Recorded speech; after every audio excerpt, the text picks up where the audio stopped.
Անօտևանի կարգավիճակ չունեմ, տուներ չեմ կորցրել։ Առանց անօտևանի կարգավիճակի Իզաբելլա Չիմանյանի ընտանիքը ավտոկայանի տնակային թաղամաս է տեղափոխվել 26 տարի առաջ։ Պատմությունը նման է հարյուրավոր գյումրեցի այն ընտանիքներին, ովքեր տուն չեն կորցրել, բայց հանգամանքների բերումով հայտնվել են տնակներում։ Մեկ օր առաջ իրենց 26 տարվա խոնավ տնակ են այցելել անծանոթ մարդիկ, հարց ու փորձ արել ու հետո հայտնել տուն ունենալու անսպասելի լուրը։ Ցեզի պետք է տուն տանք։ Տուն են կարել ցեզի համար։ Ճիշտ ասած չպատկերացրեցի։ Ես իմ շատ սպես մետեսագմ զգացմունք է, էլի չգիտես ինչ նկարագրես այդ զգացմունքը։ Դեռ չես սպասե։ Գիտես որ չի եղնի դիք։ Տուն չես կորցրել, քեզի տուն չեն տա։ Այսօր արդեն Իզաբելլան քաղաքապետարանում էր։ Ուշադիր հետևում էր Գյումրին առանց տնակների հիմնադրամի հոգապարծուների խորհրդի արտահերտ նիստին, որտեղ բացի խորհրդի անդամներից ներկա էին Հայաստանի էլեկտրացանցեր ընկերության ղեկավարները, ովքեր հայտարարեցին իրենց նախաձեռնության մասին։ Ձեռք է բերվում 10 բնակարան, որոնք կբաշխվեն վստահեցնում առավելագույն վատթարագույն վիճակում գտնվող ընտանիքներին։ Բացի դրանից ընկերության կոլեկտիվի անձնական միջոցների հաշվին ձեռք կբերվեն եւս 2 բնակարան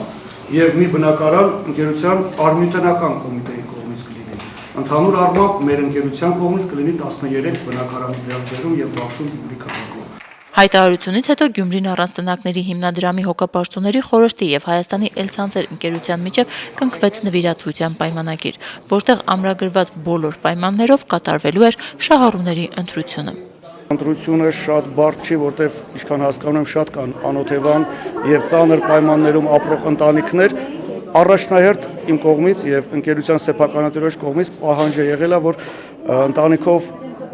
ապահովեն բազմազավակ ընտանիքները անչափահաս շատ երեխաներ ունեցող, առաջին հերթին երեխաներին ուղղված օգնությունը։ Ցանկություն են հայտնել շտապ կարգով 2 բնակարան այսօր արդեն նվիրել։ Սրանով է պայմանավորված մեր շտապողականությունը, ուրեմն մեր շտապողականության պատճառը ինչ-որ բան ծածկադմբոց անելու կամ հապշտապ անելու նպատակ չի հետապնդում, այլ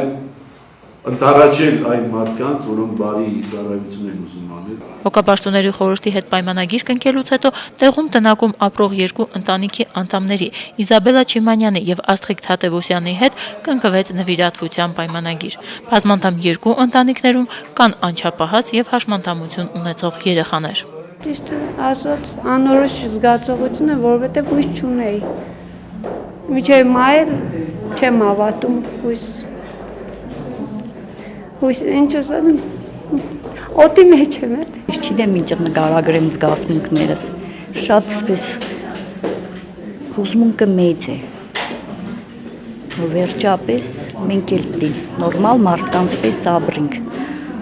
Հիվանդ երեխու հետ դժվար է տնագի մեջ ապրելը։ Նվիրատվության պայմանագիրը նախատեսում է նաև որոշ պարտադիր կետեր։ Արգելվում է տան վաճառքը, գրավադրումն ու վարձակալությունը։ Սա Հայաստանի էլցանցեր ընկերության գլխավոր տնօրենը կարևոր է համարում, ինչը կօգնի Գյումրին տեսնել առանց տնակների։ Անահիտ Հարությունյան, Արտյոմ Խաչատրյան, Հորիզոն։